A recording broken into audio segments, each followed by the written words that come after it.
Okay, I think we're just going to get started. It looks like we've got a nice group here today. I want to welcome everyone again. Um, so excited for you to join us today for this virtual spotlight talk. I am going to start sharing my screen so that you can see the images as we go through them. And at the end, we'll try to leave a couple minutes for questions. Okay.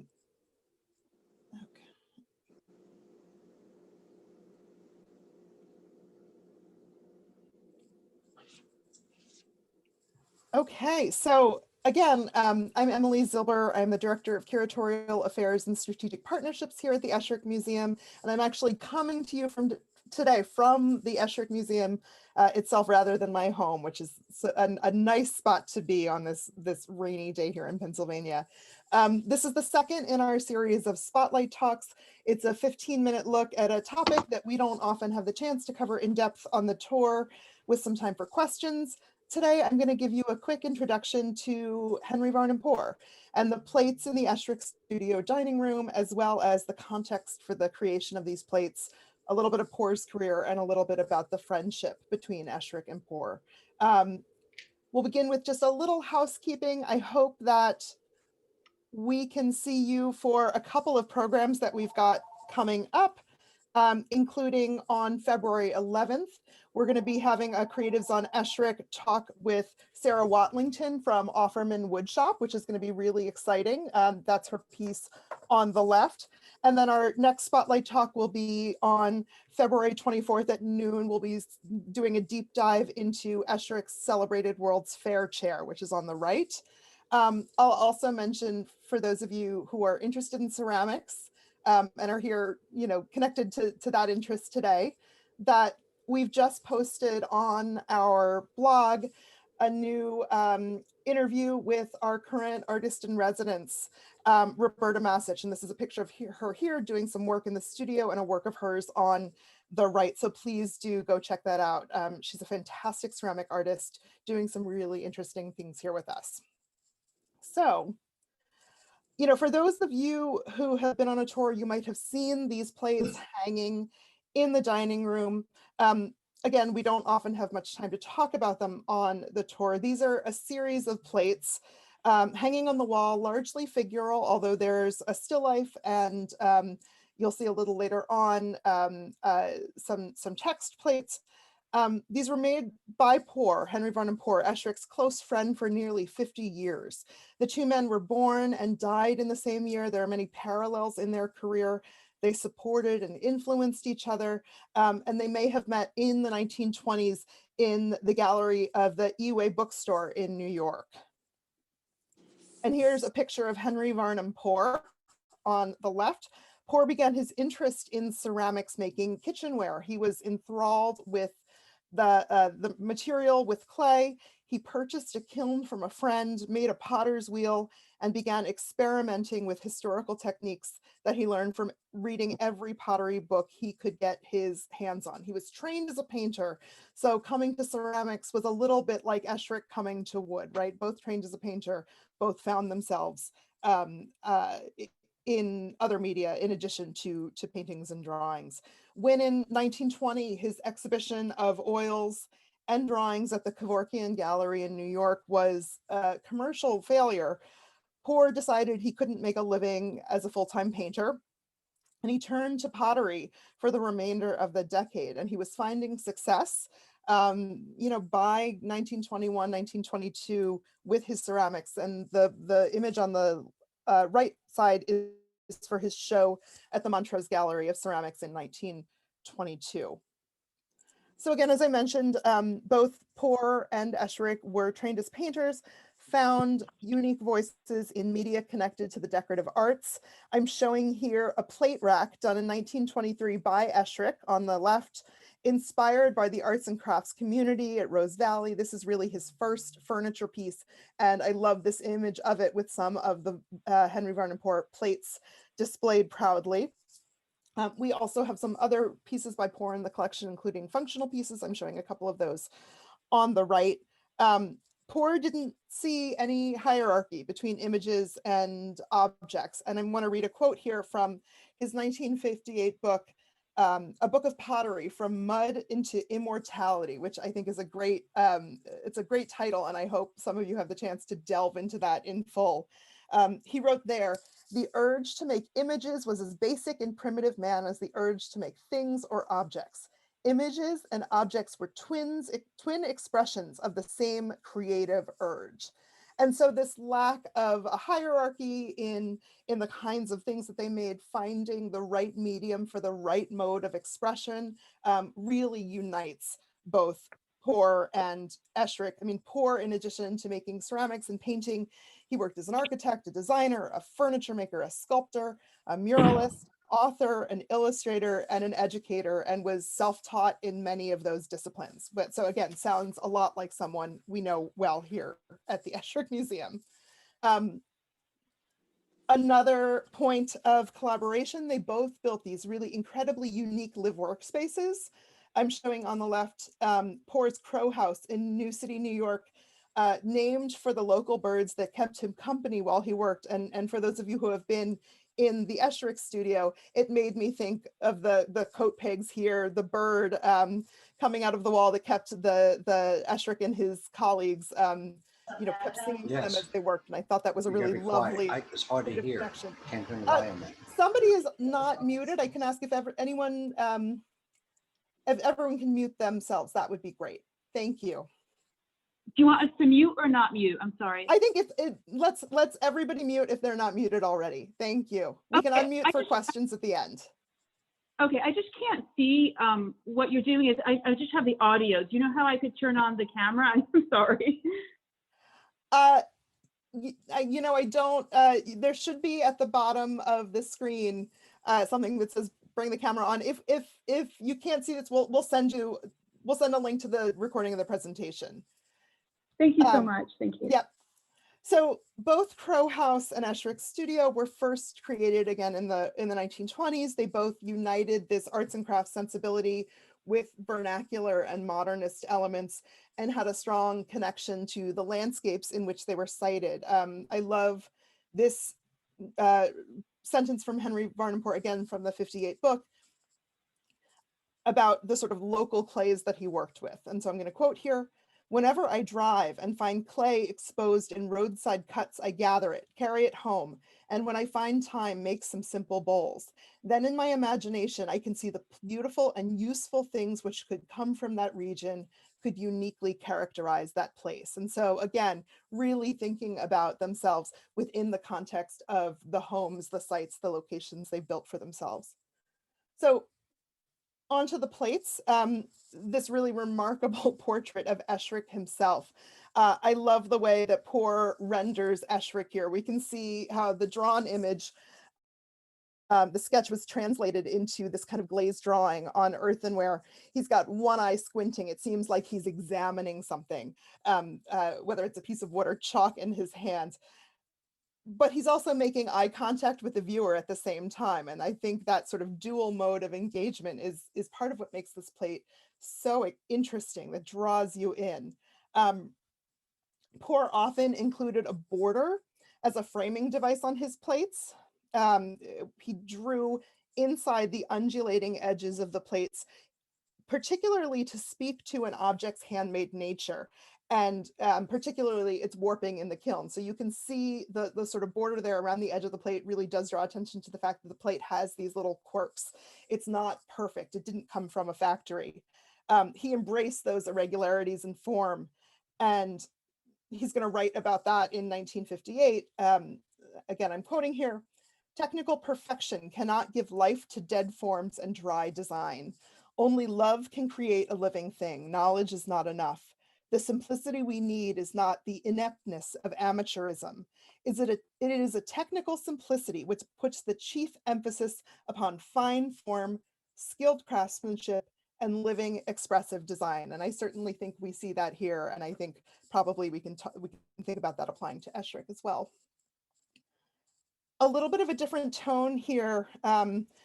In these plates that Poor made of Esherick's daughter, Ruth, on the left. Here she's 4 years old, and Mary, here she's 10. Mary's portrait sort of renders her as this serious, knowing child, while the portrait of Ruth seems to capture this sort of lovely sense of innocence and joy. I look at those curls springing forth from her head, and it really gives a sense of personality in an interesting way. In one of the things that's interesting here is that there were connections between Esherick and Poor, and the sort of sizes and the way that their families were constructed. Mary in this image is about the same age as Poor's adopted daughter Anne. So there was that connection between them as well. And another image of Mary, also done in 1926, that sort of expands her beyond this interior circle, this very framed image. And we're getting a sense of her taking up the whole canvas of the plate. It sort of seems odd to Mary's theatrical and conventional future. You know, her leaving school at age 15, her time in the circus, her life in the world of theater, and that's a wonderful image of her as a stagehand. So I love these two plates sort of thought about in tandem, because you really do get a different sense of the person. And in some ways, this plate, you know, has a lot more in common with Esherick's, Poor's rendering of Esherick than it does with his other rendering of Mary. I also love this from 1926. Both Henry Varnum Poor and Warden Esherick had sons named Peter. This was done in 1926, which is the year Peter was born, and I love the sort of spontaneity that's inherent in it. Also the sort of incised decoration, and then the glaze echoes that, but it doesn't sort of stay slavishly adherent to it. There's a sort of sense of life and vibrancy to it. I'm showing on the right side a photograph from our archives of Poor and Esherick both holding their respective Peters as infants. And so this would have been taken not too long, you know, a year or so after the plate was created. I wanted to bring this piece is sort of a little divergence, but it speaks to Poor's role in introducing Esherick to sort of significant people in his network. He was a friend, Poor was also a friend of Theodore Dreiser, and he introduced Esherick to other artists who would be critical to his career, including Marjorie Content. We all know that she was a significant patron of Esherick, and the textile designer Ruth Reeves. Poor designed and built a house for Reeves in New City, New York in 1922, and showing here from the Wem collection, a painting that she did depicting the Esherick and Poor families at play together, with the children in sort of various stages of nudity, climbing trees, swinging. There's a real sense of life, and a sense that these artists that Poor introduced Esherick to, you know, they tried to capture the lives of the families that they were friends with. I think this is a great segue into this plate here featuring Letty. So we've got that nudist lifestyle once again. Her image here fills the plate in the same way Mary did in her plate. It also gives us a real sense of personality and some of the things that were really important to Letty. We see Letty sort of in a pose that's graceful. It may speak to her sort of love of dance. She's holding on to one of her babies, which I think is lovely in relationship to this picture here of Letty and Mary, and then holding a flower. Maybe this is one of the peonies she famously grew, and that are advertised for sale in the image on the rightmost side of the screen. And of course, the farmhouse here, Sunnycrest, is also touched by Poor's connection with the Eshericks. I'm showing here a wonderful tile that was created by Poor for the kitchen in Sunnycrest, this sort of very expressive duckling or goose. One of Poor's most celebrated areas of art making in his career was tile murals. And I'm showing on the right-hand side, the bathroom at Crow House, which has some really magnificent tile work. You know, I highly recommend folks get up there if, or spend some more time looking at Crow House if they're interested in Esherick and his work. I want to sort of come out a little bit and talk about how Poor approached the medium of ceramics. You know, we've said he was a painter. He certainly treated it like a canvas. I think it's important to note that he referenced familiar painting genres, right? So we have portraiture, we have still life, and we've got this sort of scene depicted here on these three Henry Varnum Poor ceramic plates that come from a variety of museum collections.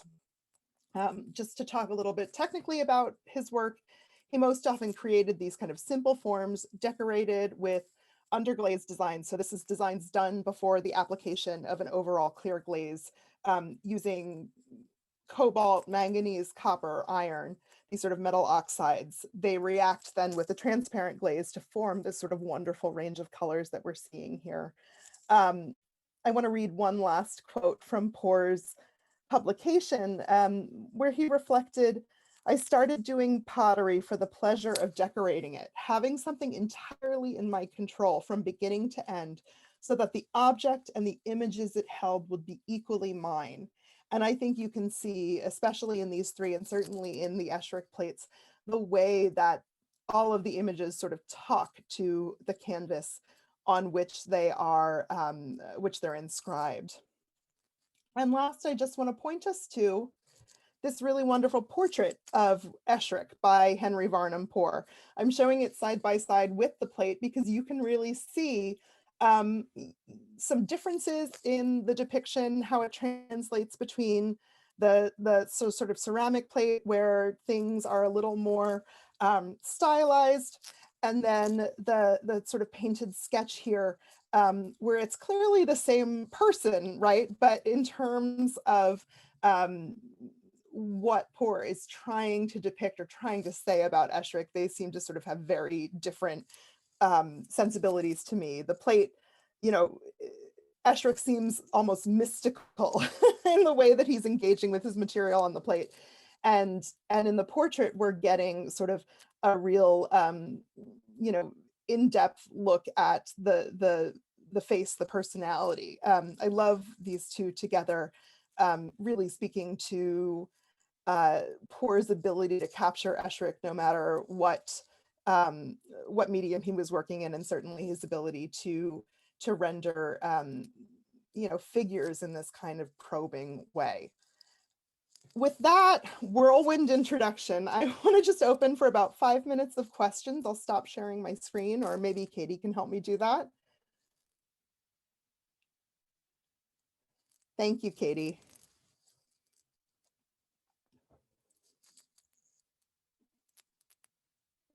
And if anyone has any questions, I'm more than happy to chat about them.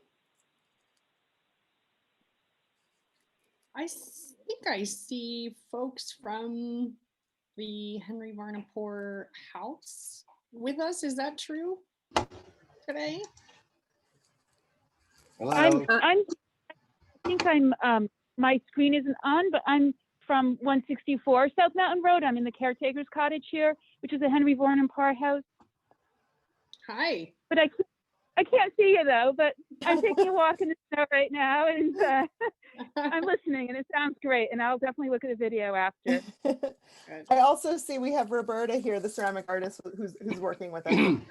That's very exciting. So exciting. Well, well done, Emily. That was really fascinating. I was curious if anybody on the program knows the status of the house at the time. Yeah, I can speak to that. My name is Claire Sheridan, and I am on the board of trustees of the Henry Varnum Poor Foundation, Hi, Claire. which was formerly the Friends of Crow House.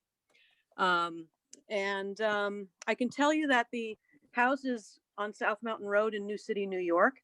It's currently owned by the town of Ramapo.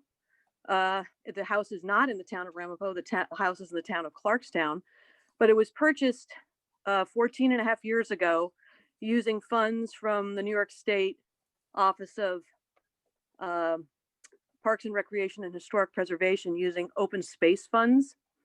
Unfortunately, the town of Ramapo has been incredibly poor steward of this nationally recognized house. So our foundation is working with the state and with the local elected officials, the state senator and assemblyman, to try to get the state to intervene to get the town to do the right thing. The house is at risk of certain areas of the house are at risk of collapsing. And we are absolutely heartbroken. We don't have access to it. It's because it's owned by the town. Technically, anybody who goes on the property is trespassing, and the town has not been open to our help to them or so, you know, we are doing what we can to encourage the state. We are in communication with them, the commissioner, and the relevant legal entities up at the state Department of Historic Preservation. So you can find us at henryvarnumpoor.org, and we try to keep everybody abreast of what's going on. And so that's the update. Unfortunately, it's not a positive one. That beautiful bathroom that you showed is currently intact. It's intact. However, it's at risk. The house is certainly, it's on the National Register of Historic Places, but it is absolutely at dire risk at this point. So with that, I will yield back. Rob Leonard with a question. Hi, Rob. Yeah, first of all, great presentation. Thank you. It was very informative and entertaining. I could use an affirmation from someone. Years ago, Bob and Ruth Bascom, who I consider relative experts on Esherick, I trust 99.9% of what they ever shared with me. But at one time, they were telling me about the relationship between Poor and Esherick and naming their each sons Peter and so forth. But they said to me that Esherick was influenced by a spiral stair he had seen either in Crow House or a house that Poor lived in. Can anybody verify that? There is a. Oh, yeah, I'm go sorry. ahead. Yeah. No, you're the expert here, so I'm you take I'm it. actually the expert on Henry Varnum Poor is Caroline Hanna. Right. She is a member of our board, and I'm sure you know her. We do. And we'll be sending out a link to a really wonderful talk that she did with the Bard Graduate Center as a follow-up to this email for folks who want to learn more. Wonderful. Yes. So yes, there is a beautiful spiral staircase. You can see that on henryvarnumpoor.org, photos taken of it. It's, again, it is also intact, thank God. And our understanding is that it was an inspiration to Wharton Esherick. Wharton Esherick's is much more, let's put it this way, Henry Varnum Poor's is a little more rudimentary than Wharton Esherick's. I'll also note that one of the things that we'll point people to in terms of links to follow up on in once we send an email out is an article done by Mark Spheri and Caroline Hanna together that looks at Poor's own furniture. And so, you know, it's a really fascinating way to see the sort of back and forth between these two talented artists who really did try their hands at many of the same materials and ways of working as each other. Oh, I think we have time for one more. I see TG. Yeah, I'm a filmmaker in Chicago, and I've been working on a documentary for several years now about some post office murals in the WPA era that Poor did here in Chicago. And it's taken me to, I actually interviewed Carolyn Hanna about a year and a half ago in New York. Oh, great. And I interviewed Peter Poor twice. And I've been in the house. The last time I was there a year and a half ago, you couldn't go in, but a couple of years ago, I did see that staircase. And I went up it, and it was a little scary because the house, you know, the house is beautiful no matter what condition. And I'm kind of an outsider being here in Chicago, kind of looking that way. And I've had a lot of, I've been able to discover a lot about Poor, and it's just amazing how connected he was to so many 20th century artists. I mean, he had his hand in everything and everywhere. And the house is, I hope it gets restored one day. It's beautiful. And some of the people I've talked to, eventually the documentary will get done. I put a little email and my link to my blog in the chat if you want to check it out. But please, if anyone has any information, contact me. I'd love to talk to you. But this is great because I getting this information is really great too.